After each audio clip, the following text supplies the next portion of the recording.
Shalom! Hey, this is Dan. I want to get into our next Torah portion, and this one is called Re'eh.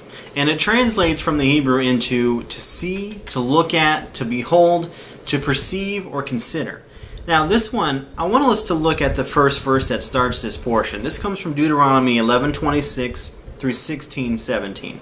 And in 11:26 we read this verse. It says, see, this is where we get the word, behold, or Re'eh. I am setting before you today a blessing and a curse. Now, if we read on, we see that this blessing that Moses is speaking of on behalf of God, it comes from listening and heeding the commands of God. And likewise, the curse comes from us not listening and not heeding the voice of God, not heeding His direction. And this is one, we've kind of talked about it before, where you have kind of like a black and white situation. You know, okay, the blessing comes from doing the good stuff, and the cursing comes from doing the bad stuff. So the easy choice in this mix is going to be, well, I want to do the good stuff. And we've talked about before in previous ones where it's easier to say you want to do it than sometimes it is to actually do it. And we find the Israelites being given this command or this retelling that says, hey, look, if you want God's blessings, you got to do the things that God is saying to do. And those things are listen and heed my voice. Let's keep that in mind because, you know, like I said, this is one of those ones where it's easier to actually say I'm going to do it than to do it.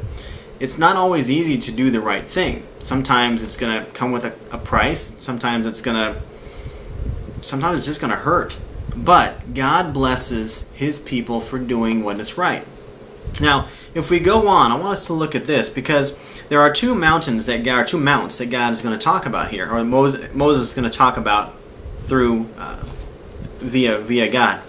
And the command comes where it says here that we read that Israel is about to enter the promised land, and there is a mount called Mount Gerizim, Mount Gerizim, and then also Mount Ebal. And now I did a little bit of studying on my own, and I wanted to find out what exactly do these mounts actually mean. What are these words meaning?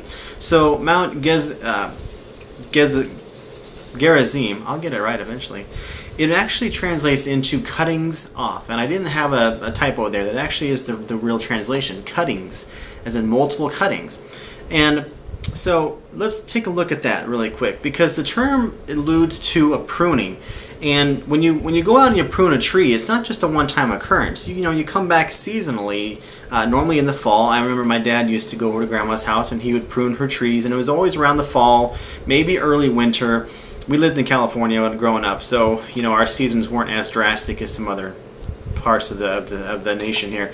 Ours were kind of set back, so you could still go in early December and prune the tree, and it was okay.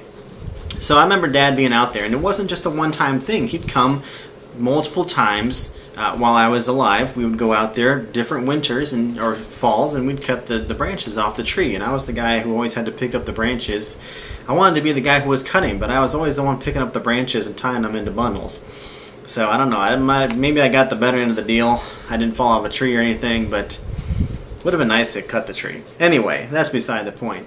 But it has to do with this pruning and this continual pruning that God is talking about with His people. And then likewise we see that Mount Ebal, it was known as a barren, bald, or bare land.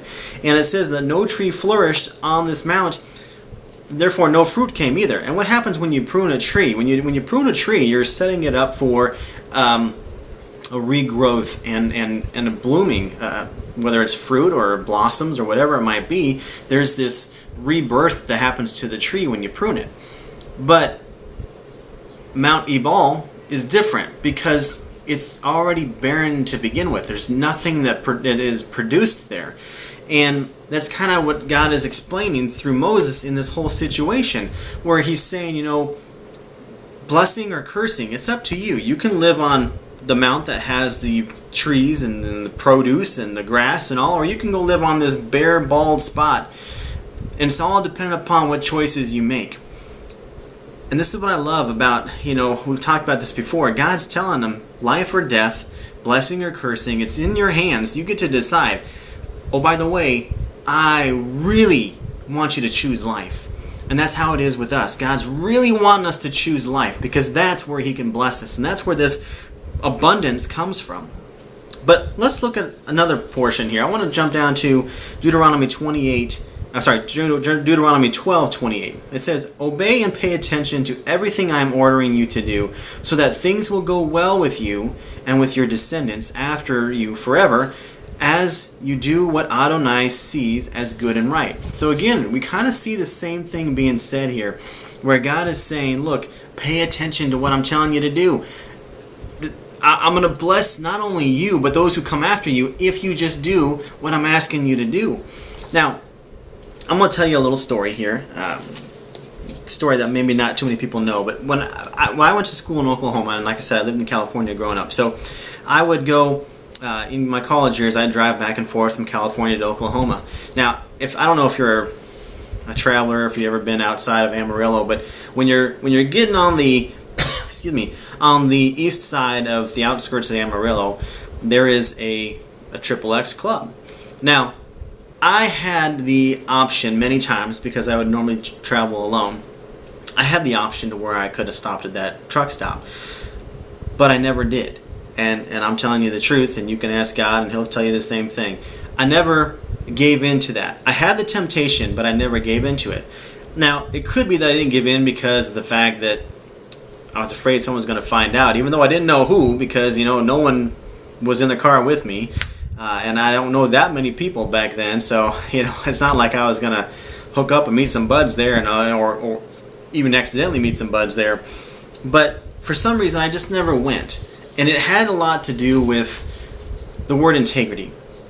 Now, when I was in college, my freshman year, we had our first dorm meeting, and I remember the chaplain saying, "I want to give you a definition of integrity. Integrity is what you do when no one is looking." And maybe that's what it was that kept me from going there. Maybe I just knew that even if no one else knew, God was going to know. And even if that's the case, then that was still enough for me not to go. Because here we see in this verse that we have to obey and pay attention to everything that God is telling us to do. And I knew in my spirit that God didn't want me to go to that place. I knew that in going to that place it was going to open up a door for the enemy. And I didn't want that. I already got enough problems. Why do I want to have that added to it? So, whatever the reason is, I think it's a good enough reason for us to not do it simply because God says, don't do it. Nowhere in the scriptures does God ever say, hey, go and visit a strip club. I have yet to read that in the scriptures. In fact, anyone who actually did proceed in those wrong sexual things, he called that a sin. Fornication, we find, there was the rapes and adultery and all that type of stuff, and God wasn't really a big fan of those type things. So, but now let me also say this. This might be something that you can relate to. I don't know if you've ever seen the movie The Truman Show. But Jim Carrey plays this character whose life is basically on a big screen TV, and everyone knows about it except for him. He's the main character in this play, thinking it's the real life, but really the whole world is watching a movie of what he's doing. So whether he's getting ready in the morning for his job, or driving in his car, or even sitting out, there's a part where he's sitting out on the pier with his friend drinking a beer. Everything that happened in his life was on the big screen. God is kind of the same way. He's watching us. He's always there. And He's watching us not so He can say, ha ha, gotcha. No, He's watching us because He wants to see, are we obeying and paying attention to the things that He is telling us to do? God wants to bless us.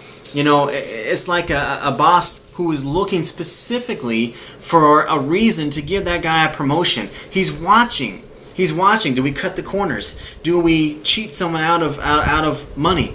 Do we give back full change at the grocery store? Do we realize that, oh hey, for instance, one time I went home and I realized that on my receipt the guy never charged me for the bananas. So I called up the store and I said, look, you never charged me for the bananas. I'm going to go ahead and come back and pay for them. God's looking for things like that. That didn't make me some noble guy, but God is looking to see, are we going to do the right thing? Because He wants to bless us.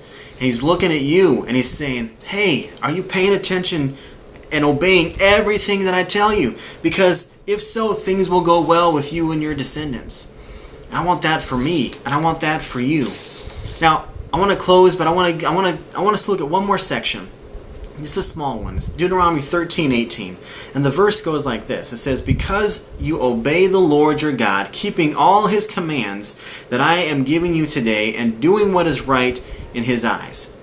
Now, it's a fragment, I know, but let's look at this. Because we see in this whole section is about seeing, about perceiving, beholding, considering. I want us to consider, are we doing the right thing? I wrote down a few notes here I just want to share with you. Now, I put down here, and sometimes it just helps me to keep in line with what I want to say, but I wrote, many times I look at the Hebrews in the Torah as being an arrogant and stubborn people. However, the more I look at them and read their acts, the more I see me in them. The reason they needed to have so many reminders, like we see here in Deuteronomy 13:18, was because they so often forsook his ways and got in trouble. And here again, the words of Moses from Adonai were to keep the commands of Adonai. Yet later we see that in Joshua and in Judges and in all those books that follow, that they slipped away from the ways that God had told them and suffered the consequence. I don't want that to be true of us, that we knew what we should have done and yet we chose not to do it. God is looking for people who are going to follow his ways. Like we talked about last time, the Torah was given not as a fence that we have to stay in and just be all bummed out about, darn, I can't go out past the fence. No, God puts them there because in those fences are his boundaries. And within his boundaries, we find love and we find freedom and we find all that God wants us to be. Where are you standing? Are you standing on the mount that has the blessing, or are you standing on the mount that has the cursing? I want to challenge you, if you're not on the right mount, get on the right mount. God is looking for someone to bless, and he wants to bless you. He's already paid the price. Now he just wants to pour out the blessing on you. Will you let him pour it out on you? Okay? Good. Then will you stand on the right mountain? And will you do what God is asking you to do? To obey the words that God has put in his word for you. He's looking for someone who's going to stand on that mountain and is going to do it the right way. I want that to be me. And I want that to be you. Shalom. I'm Dan.